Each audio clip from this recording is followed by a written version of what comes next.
አሰላሙ አለይኩም ወራህመቱላሂ ወበረካቱ።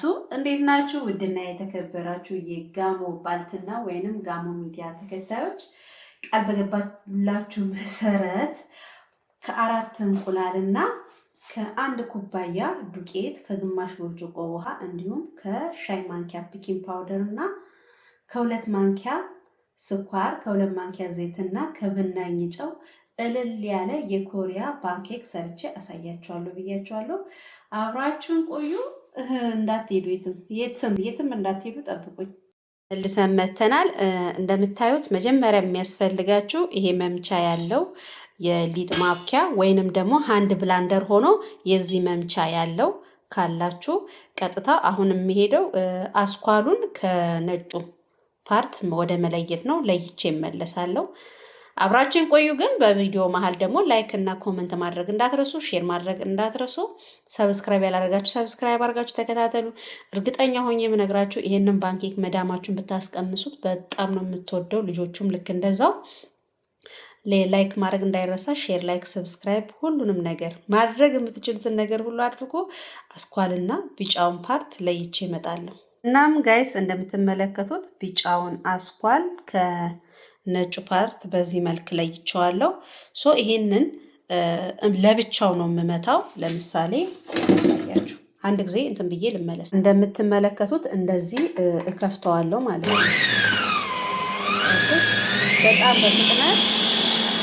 በጣም በፍጥነት ቢያንስ ለ15 ደቂቃ ይመታል ማለት ነው። እንግዲህ እንደምታዩት በ2 ደቂቃ ውስጥ ነው እንደዚህ የሆነው። ገና ነው። ልክ እንደዚህ ሲሆን ሳናቋርጥ 2 ማንኪያ ስኳር እናደርግበታለን ማለት ነው። እየመታ እንደምታዩት ይሄ የ2 ማንኪያ ሳይዝ ስኳር ነው። ስለዚህ እንደዚህ እናስገባበታለን። እዛ አንድ የሻይ ማንኪያ ቫኒላ። አያችሁት እንዴት ክሬም እየሆነ እንደሆነ? ጨዋን መጠን ይዋት። ከዛ እንደዚህ ብናኝ ጨው። በቃ እንደምታዩት አሪፍ ፎን ሆኗል። ፎኑን ላራግፈው። በጣም ምርጥ ፎን ሆኗል እንደምታዩት። ስለዚህ እዚህ ጋር ለብቻ ደግሞ የፓንኬኩን ሊጥ አዘጋጅተን ነው እዚህ ቀስ እያደረግን የምንቀላቅለው። ይሄን ፎን ማንሳት አለብኝ። እዚህ ጋር እንደምታዩት ግማሽ ብርጭቆ ውሃ፣ ያው እንደምታዩት 2 የሾርባ ማንኪያ ዘይት እንጨምራለን። እዛ እንደምትመለከቱት እንደዚህ 1 ኩባያ ዱቄት እናደርጋለን ማለት ነው። 1 ኩባያ ማለት 1 የውሃ ብርጭቆ ማለት ነው። ካደረግን በኋላ 1 የሻይ ማንኪያ ቤኪንግ ፓውደር አድርገን አቀላቅለን እንመጣለን። እንደምታዩት ቤኪንግ ፓውደሩ ይሄን ይመስላል። ቤኪንግ ፓውደሩን አንድ ቦታ ሳይሆን መበተን አለብን እንዲቀላቀል ማለት ነው። ሚክስ እናደርግና ይሄንን እንዲህ ለብቻ ካቀላቀልን በኋላ ነው ወደዛኛው ወደ እንቁላሉ የምንቀላቅለው። ቀላቅዬ መጣሁ። የምታዩት በዚህ መልኩ ለብቻው አቀላቅየዋለሁ። እናንተ ምናልባት ሊጡ ቢወፍርባችሁ ቢደርቅባችሁ ትንሽ ውሃ መጨመር ወይንም ወተት መጨመር ትችላላችሁ። እኔ ግን የተጠቀምኩት ውሃ ነው። ወተት አልወድም በተፈጥሮ። ስለዚህ በውሃ ብቻ ነው እየሰራው ያለሁት እና እንደዚህ ከተመታ በኋላ ነው ወደዛ የሚቀላቀለውና ውሃ እዚህ ላይ እንጂ እዛኛው ላይ ለመጨመር እንዳትሞክሩት። ቀላቅዬ ላሳያችሁ። እንደምታዩት ለብቻ የቀላቀልኩትን የፓንኬኩ ሂድ እዚህ ላይ አድርጌዋለሁ። ቀስ እያረኩ እንደዚህ ነው የምቀላቅለው። ጭራሽ መታ አይደረግም በፍጹም ማለት ነው። እስኪ ዋሃድ እንዲቀስ እየተደረገ ነው። አዋህጄ ተመልሼ እመጣለሁ። እንግዲህ ይሄ የምታዩት በ4 እንቁላል የተሰራ የፓንኬክ ሊጥ ነው። ካቀላቀልኩት በኋላ ሪዛልቱ ይሄን ይመስላል። ልክ ስጋግር ደግሞ አሳያችኋለሁ። እንግዲህ እንደምታዩት ምጣዳችን ግሏል። መጀመሪያ ከፍ አድርጌ ነበር 9 ቁጥር ላይ ከፍ አድርጌ ልክ ሲሞቅልኝ ቀንሼ 5 ቁጥር ላይ አደርገዋለሁ ማለት ነው። ረጋ ብሎ እንዲበስል አያችሁ። አሁን ስጋግር አሳያችኋለሁ። አብራችሁን ቆዩ። እንደምታዩት እንደዚህ እያደረኩ እንደዚህ አደርጋለሁ። ብዙ ሰዎች አይበስልም እንዲህ ወፍራም አታርጊ ብለውኛል ትላንት ላይ ብላይ። ነገር ግን ስህተት ነው። በደንብ ነው የሚበስለው። ፓንኬክ እንደዚህ እብጥ ካላለ ምኑን ፓንኬክ ሆነ ትላላችሁ። እዛ እንዲህ እናረግና አያችሁ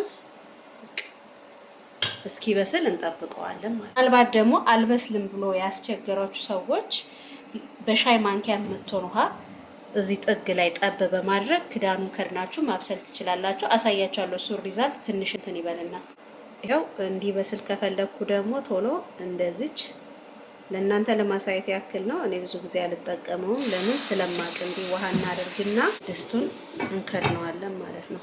ኦሬዲ በእንፋሎት ቆንጆ ሆነ ይበስላል ማለት ነው። እና አሳያችኋለሁ ሪዛልቱ። እንደምታዩት አሁን ለመገልበጥ ዝግጁ ነው። ገልብጬ ልመለስ። እሺ ጠብቁኝ ለመገልበጥ። እንግዲህ እንደምታዩት እንደዚህ ሆኗል። ትንሽ ሰንጠቅ አለችብኝ ስገለብጥ በጭልፋው ነክቻት ነው። እና ከበሰለ በኋላ ያለውን ሪዛልት ታዩታላችሁ። ፓንኬክ ስትሰሩ ደግሞ ከቻላችሁ እንደዚህ አይነት ወፍራም መጥበሻ ቢሆን ማይዝ ለምክንያቱም ፓንኬክ ሲጋገር መጥበሻው ወይንም የሚጋገርበት ምጣድ ዘይት የሚቀባ ከሆነ ከፓንኬክነቱ ይወጣና ሻፓቲ ነው የሚለው። አንደኛ ሲበላ ፓንኬኩ የዘይት ቃና እንዲኖረው ያደርጋል ማለት ነው። ልክ እንደዚህ በማይዝ ብረድስት ወይንም ምጣድ እንደዚህ አርጋችሁ ብትጋግሩ ግን ትክክለኛ የፓንኬክ ፍሌቨር ታገኙበታላችሁ ማለት ነው። ሶ ፓንኬካችን እንደምታዩት እንደዚህ ውብና ቆንጆ ሆኖ ሶፍት ሆኖ ተሰርቷል ማለት ነው። ባይ ዘ ወይ ይሄንን ነገር እኔ የተማርኩት በልምድ ነው። በልምድ ስላችሁ ብዙ የምግብ ቪዲዮዎችን ማየት ወዳለሁና እኔ ከማየት ለምጄ ነው የምግብ ስራ በ3000 ሪያል የተቀጠርኩት ማለት ነው። እንደምታዩት ይሄ አሁን ገና ያልተጋገረ የባኩል ስታዩት ራሱ እንደዚህ ስፖንጅ ነው፣ አረፋ ነው የሚመስለውና ይሄ ነገሩ እንዲፈርስ አይፈለግም። ለዛ ነው እንዳትመቱት ያልኩኝ። ስትቀላቅሉት ገልበጥ ብቻ ያልኩኝ ይሄኛው ሪዛልት እንዳይጠፋ ሲባል ነው። እንግዲህ እንደምታዩት ፓንኬኩ ትንሽ ሳብ በዝቶበታል፣ ግን ቢሆንም ውስጡን ማየት ትችላላችሁ ምን ያህል ሶፍት እንደሆነ።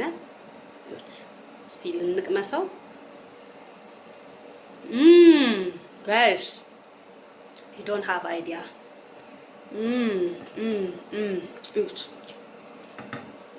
ሁሉንም ጨርሰን አሰማምረን እንገናኝ። ሶ ጋይስ ፓንኬኩ እንደምታዩት እንደዚህ ውብና ያማረ ሆኖ አልቋል።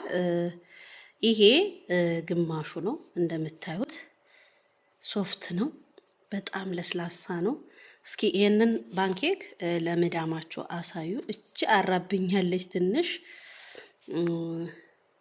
ትወድታላችሁ ብዬ ተስፋ አረጋለሁ። ቪዲዮዎች ከተመቻችሁ ሼር፣ ኮፒ ሊንክ ማድረግ እንዳትረሱ፣ ሴቭ ማድረግ እንዳትረሱ። ለምትወዱት ወዳጆቻችሁ ሼር አድርጉ።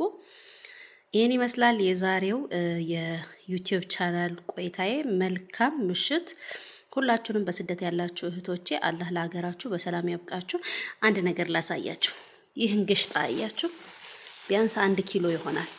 ከግቢዬ ነው ገዝቼው አይደለም፣ ከግቢዬ ነው። በስሏል ኦሬዲ። አሁን እበላዋለሁ። ብልት ነው ማረግሽ።